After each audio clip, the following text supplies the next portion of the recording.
నమస్కారం. జ్యోతిష శాస్త్రంలో రకరకాలైనటువంటి దోషాలను వాటి పరిహరణ కోసం ఎటువంటి మంత్రాలను జపం చేసుకోవాలో చాలా చక్కగా వివరించడం జరిగింది.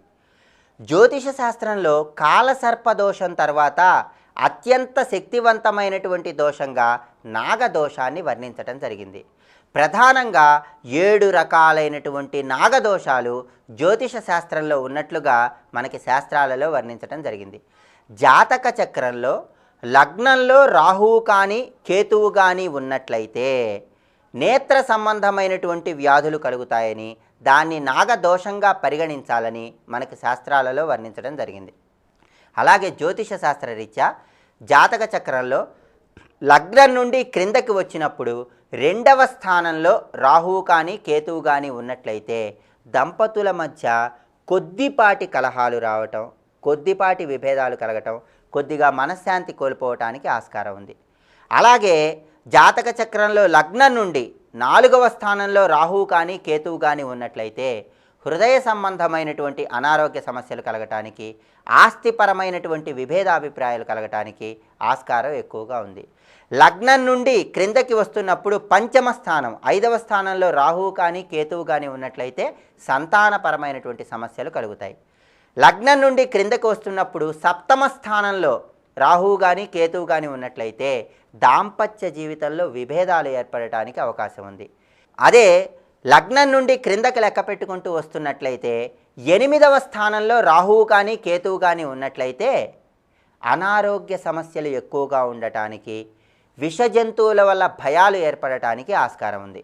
ఇక చివరగా లగ్నం నుండి క్రిందకి లెక్క పెట్టుకుంటూ వస్తే 12వ స్థానంలో రాహువు కానీ కేతువు కానీ ఉన్నట్లయితే అన్ని వ్యవహారాలలో ధన నష్టం జరగటానికి, కుటుంబంలో సభ్యుల మధ్య విభేదాభిప్రాయాలు కలగటానికి ఆస్కారం ఎక్కువగా ఉంది. కనుక జ్యోతిష శాస్త్రంలో చెప్పబడినటువంటి 7 రకాలైనటువంటి నాగదోషాలు అంటే లగ్నంలో కానీ 2, 4, 5, 7, 8, 12 స్థానాలలో కానీ రాహువు లేదా కేతువు ఉన్నట్లయితే ఆ నాగదోషాలను తొలగింపజేసుకోవటానికి మంత్రశాస్త్రరీత్యా నవనాగదేవతల యొక్క పేర్లను ప్రతిరోజు 21 సార్లు స్మరించుకోవాలి. ఆ నవనాగదేవతలకు సంబంధించినటువంటి ఆ శ్లోకం ఏంటో ఇప్పుడు మనం చూద్దాం. అనంత వాసుకి ఆదిశేష పద్మనాభ కంబళ శంఖపాల ధార్త్రరాష్ట్ర తక్షక కాళీయ. ఈ నవనాగదేవతలకు సంబంధించినటువంటి శ్లోకాన్ని ప్రతిరోజు 21 సార్లు జపం చేసుకున్నట్లయితే జ్యోతిష శాస్త్రరీత్యా చెప్పబడినటువంటి 7 రకాలైనటువంటి నాగదోషాలను నియంత్రణలో ఉంచుకోవచ్చని, అనుకూల ఫలితాలను పొందవచ్చని శాస్త్రాలలో వర్ణించడం జరిగింది.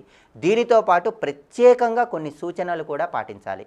ఎటువంటి నాగదోషం ఉన్నా సరే రావి చెట్టు దగ్గర లేదా జమ్మి చెట్టు దగ్గరకు వెళ్ళి వరుసగా 43 రోజుల పాటు ఆ రావి చెట్టు చుట్టూ కానీ జమ్మి చెట్టు చుట్టూ కానీ 27 ప్రదక్షిణలు చేయాలి. ఈ 43 రోజులు కూడా తెల్లటి వస్త్రాలను ధరించి రావి చెట్టు దగ్గరకు లేదా జమ్మి చెట్టు దగ్గరకు వెళ్ళాలి. కనుక వరుసగా 43 రోజుల పాటు తెల్లటి వస్త్రాలను ధరించి రావి చెట్టు దగ్గర లేదా జమ్మి చెట్టు దగ్గర 27 ప్రదక్షిణలు చేసి 44వ రోజు 9 మంది పేదవారికి పూరీలను కూరను పంచిపెట్టడం ద్వారా నాగదోషాన్ని నివారింపజేసుకోవచ్చని శాస్త్రాలలో చెప్పడం జరిగింది. అలాగే ఎటువంటి నాగదోషం ఉన్నా సరే మంగళవారం నాడు రాహుకాలంలో అంటే మధ్యాహ్నం 3 నుండి 4:30 మధ్య కాలంలో సుబ్రహ్మణ్యేశ్వర స్వామివారి దేవాలయానికి వెళ్ళి ఆ దేవాలయంలో 18 మట్టి ప్రమిదలను తీసుకొని 18 మట్టి ప్రమిదలలో ఆవ నూనెను పోసి ఎర్రటి ఒత్తులతో దీపాన్ని వెలిగించాలి. ప్రత్యేకంగా మంగళవారం నాడు రాహుకాలంలో అంటే మధ్యాహ్నం పూట 3 నుండి 4:30 కాలంలో 18 మట్టి ప్రమిదలలో ఆవ నూనెను పోసి ఎర్రటి ఒత్తులతో దీపాన్ని వెలిగించినట్లయితే నాగదోషాన్ని నివారింపజేసుకోవటానికి ఆస్కారం ఎక్కువగా ఉంది. అలాగే ప్రతి శుక్రవారం నాడు రాహుకాలంలో అంటే ఉదయం 10:30 నుండి 12 గంటల మధ్యకాలంలో దుర్గాదేవి ఆలయానికి వెళ్ళి దుర్గాదేవికి వీలైతే కుంకుమ పూజ చేయించుకోవటం, దుర్గాదేవి ఆలయంలో 11 నిమ్మకాయల దీపాలను వెలిగించటం ద్వారా నాగదోషాల నుండి సులభంగా బయటపడటానికి ఆస్కారం ఎక్కువగా ఉంది.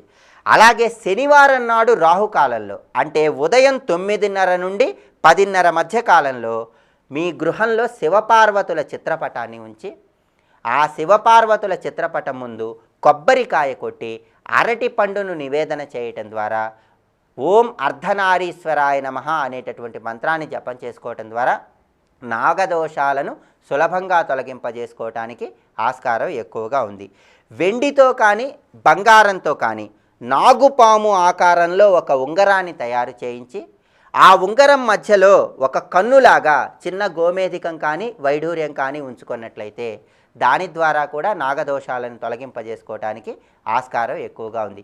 ఏది ఏమైనప్పటికీ రావి చెట్టు చుట్టూ లేదా జమ్మి చెట్టు చుట్టూ ప్రదక్షిణలు చేయటం, మంగళవారం నాడు సుబ్రహ్మణ్య ఆలయంలో రాహుకాలంలో దీపాలు వెలిగించటం, శుక్రవారం దుర్గాదేవి ఆలయంలో రాహుకాలంలో నిమ్మకాయల దీపాలు వెలిగించటం, శనివారం నాడు రాహుకాలంలో గృహంలో పార్వతీ పరమేశ్వరులకు ఆరాధన చేసి అరటిపండు నివేదన చేయటం ద్వారా సర్వ నాగదోషాలను నివారింపజేసుకోవటానికి, అనుకూల ఫలితాలను పొందటానికి ఆస్కారం ఎక్కువగా ఉంది. సమస్త నాగదోషాలను నివారణ చేసుకోవటానికి మంత్రశాస్త్రంలో చెప్పినటువంటి నవనాగదేవతల శ్లోకం ఏంటో ఇంకొకసారి చూద్దామా మరి. అనంత వాసుకి ఆదిశేష పద్మనాభ కంబళ శంఖపాల ధార్తరాష్ట్ర తక్షక కాళీయ. శ్లోకం జపించుకోండి, సూచనలు పాటించండి, నాగదోషాలను తొలగింపజేసుకొని అన్ని కార్యాలలో చక్కటి పురోభివృద్ధిని సాధించి ఆనందకరమైన జీవితాన్ని గడపండి. సర్వే జనాః సుఖినో భవంతు.